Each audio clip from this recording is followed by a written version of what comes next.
Well, Tom here. Now this is just a little video to take you up to speed with what's been happening over the last month. Back in July we had a meeting in London, absolutely fantastic, and this August we had one in Nottingham. Once again, very well attended like the one in London, and people want more. There's more of that coming in regards to the meeting in Nottingham. That was for the rule of law, and that's going to be held this coming November in Winchester, I believe. But the information will be put up about that. Now, I also had 2 court cases.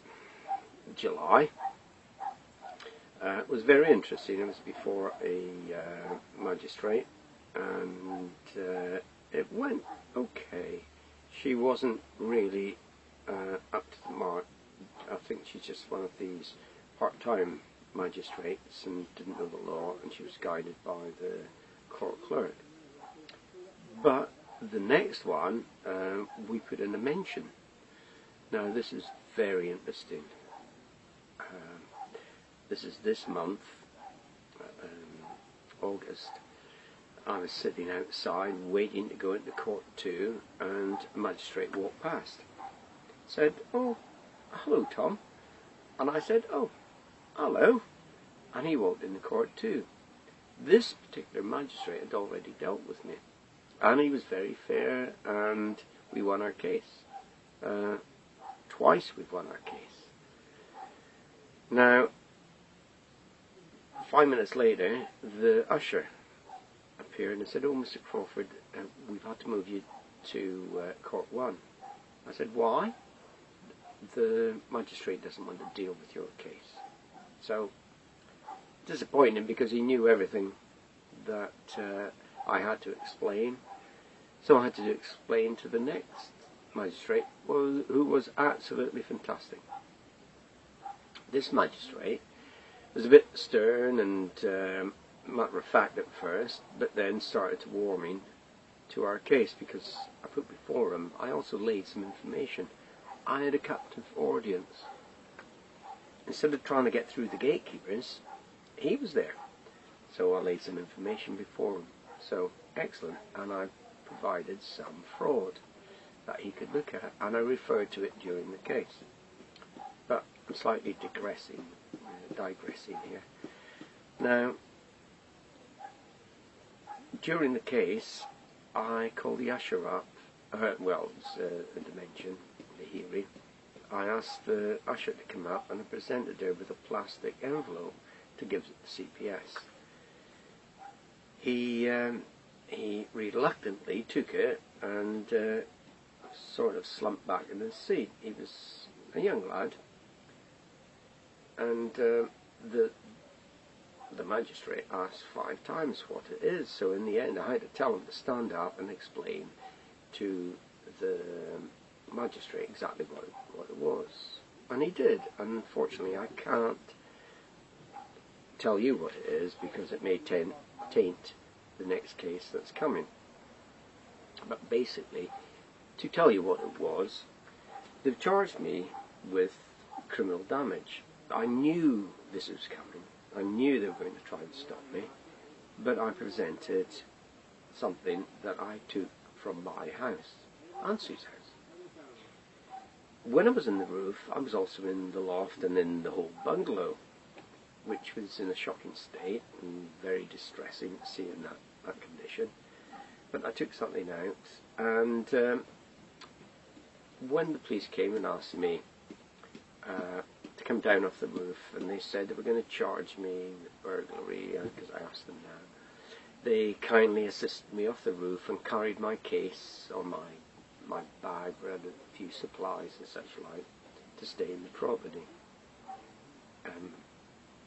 But unfortunately, they didn't search me, and they certainly didn't search the bag. So the police, Nottingham police, aided and abetted in the burglary, because they took away the spoils, so to speak. So when I got back home, I sealed it up in a plastic envelope, and this is what the CPS had. Now, the judge said, "What was it?" And he explained, and I made sure that I put it on the record as well, so it was in their hands. And I said, right now I need charge with burglary. I've just given you prima facie evidence. You've got the confession. You don't need any more. And he said, it's not down to me, it's down to CPS. And the young lad, I don't think he knew what to do. So the case went on. During this case, I laid some information, as I said, and the fraud that I showed the magistrate, he acknowledged, and that's where he started changing. He started basically warming to the case. And he said, well, Mr. Crawford, and I will have to tell you, this is remarkable. He said, well, Mr. Crawford, the case now depends on who owns the property. That is a mega shift. I never thought I'd hear that out of the magistrate's mouth. So now, you do know the situation with criminal law. I do not have to prove I own the house. They have to prove that I don't. Excellent. Although I've got the evidence, which will be shown in court, we'll want to see the warrant. That wasn't forthcoming in the Leicester criminal court, in the Crown Court, that they couldn't find a judge to verify, and other documents that will be issued. This case is going to be heard on the 13th of September at 9:45 at the Magistrates' Court, for now. So I contacted the CPS. I've waited a considerable time, and they said contact the police, because they'd given me evidence to the police, and the police said contact the CPS. So it was a game of ping pong. Well, we now know that the CPS have passed the buck to the police, and I spoke to a detective sergeant last week, and he said, under no circumstances, Mr. Crawford, will we charge you with burglary. You've got to bear in mind that not only the magistrate but the CPS, both officers of the court, are now in contempt of court. Prima facie evidence and the confession means they must. So, but we've got other plans.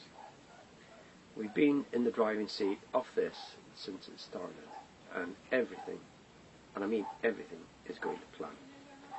So, the 13th of September at 9:45 in Nottingham at the Magistrates' Court, please come along and witness an absolutely amazing situation, that they have to prove that they own the house, and then we'll bring our evidence.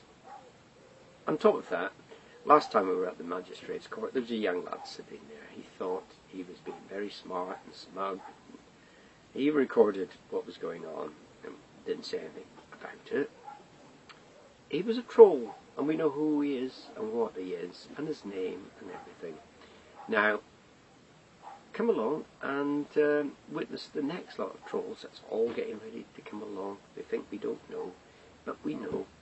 And I'll name them and shame them and document them and put them on YouTube, because they've hidden the background for far, far too long. They need exposing. But they're only a side story. So this is absolutely fantastic. Sue and myself battled. It's cost us an awful lot.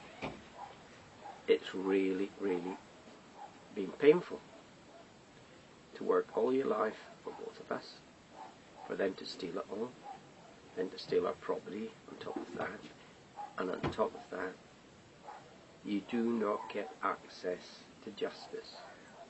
Common law. Civil law is for the protection of government and corporations. Common law is for the protection of man and woman. I will be insisting on common law. And for all those people that think it doesn't exist, Civil law can't exist without it.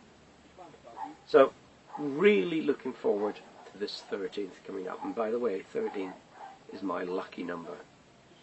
And once again, it'll be lucky for us and unlucky for those who think they own the property, and for the bank, and there's more coming to the solicitors and the county court, because they're going to be in court as well.